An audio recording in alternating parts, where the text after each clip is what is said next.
Welcome to the Small Steps, Big Wins podcast. I'm dedicated to helping you take control of your life. Together, we'll explore practical tips, expert advice, and inspiring stories to help you overcome obstacles and achieve your goals. Making small changes is possible and can lead to big results. Are you ready? Let's go do this. What would you say to those who are still on the fence about coaching? And they know they need one, but they're not quite ready to do Oh, it God. yet, or they don't wanna spend the money, or they're hesitating. What would you suggest? If you don't want to spend the money on a coach and you have an iPhone that's newer than 2 years old, ju- or a car payment or anything else that a financial coach would look at you and say, "What are you doing?" It's likely not the money. And I ran a gym for 8 years. It's almost never the money with stuff that can be a perceived luxury. And I say perceived luxury intentionally. Health, Mhm. personal development, these are the things that create true lasting generational impact.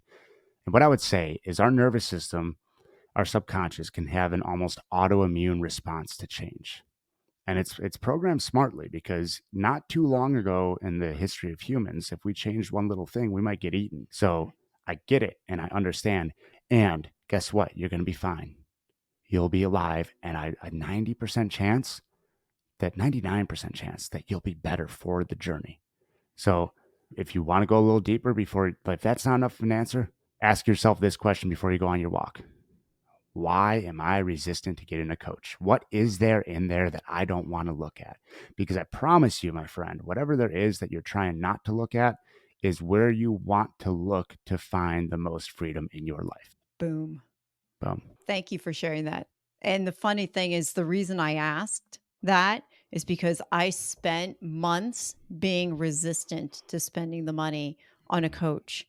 And when I realized that the best way I could spend the money is investing in myself first because it will get me to where I need to go, then I released the hold that was on my money and allowed me to make that quote unquote purchase. And it was no chump change, but the difference between me spending that amount of money for a coach and say buying somebody else's program or doing something equal in cost is that I had no regret.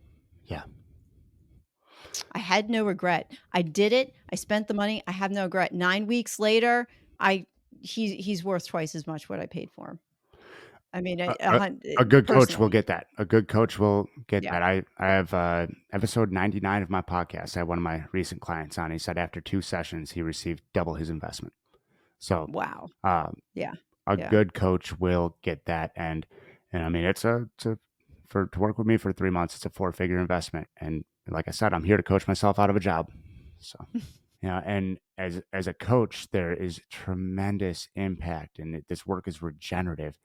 And being able to drop my own expectations of what a certain session will do for somebody or what something will do for somebody and let them walk their own path has been the most freeing thing I can do. I'm a bigger and bigger believer each day that enlightenment is just seeing reality as it truly is.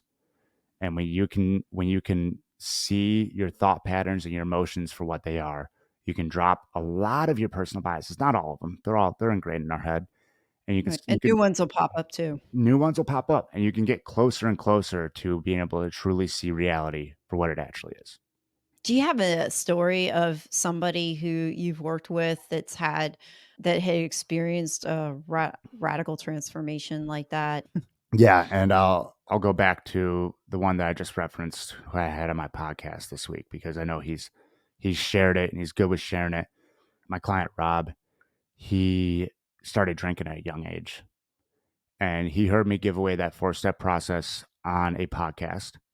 And he had recently he had heard on another podcast the host say, "Ask yourself what's one thing that you can't stand that you do, and give it up." And his buddy and he posed this question to each other, and he had been drinking for about 9 hours at that point that day, and he looked at the whiskey in his hand and said, "This." And he heard me a couple days after that give that process away on a podcast, and he went and he wrote it down. Mhm. This work is so practical, and I've also went deep down some esoteric rabbit holes, and it's the biggest form of energy work I've ever seen. In our first session, he was working a relatively big story, and there was audible popping in his upper back and his shoulders. His posture when we started working together was forward shoulders, hunched over, protective in his chest, and he was sitting up bigger and releasing tension in his back. He had more mobility than ever in his thoracic spine. And now, if you saw a picture of Rob before we started working together compared to now, he looks like he's 2 inches taller. And it shows in his persona and the way he shows up and the father he is and the man he is. Ah, amazing. Very inspirational. I'm sure that's one of many Yeah, stories that you have. I've done over 500 sessions, so I've got a fair amount. Thank you for listening to another episode of the Small Steps, Big Wins podcast. I value your time with me and I seek to make every moment count. In order to make lasting change in your life, listening is usually not enough. So I want to ask you, what practical steps are you going to put into action today as a result of listening to this podcast? Remember, any step, any action, no matter how small, starts your journey to a big win. And if you're not sure where to get started, check out my website, personalcoachfinder.com, and find someone who can help. Remember, life doesn't get better by chance, it gets better by choice. Take small steps today and make your life awesome, friends.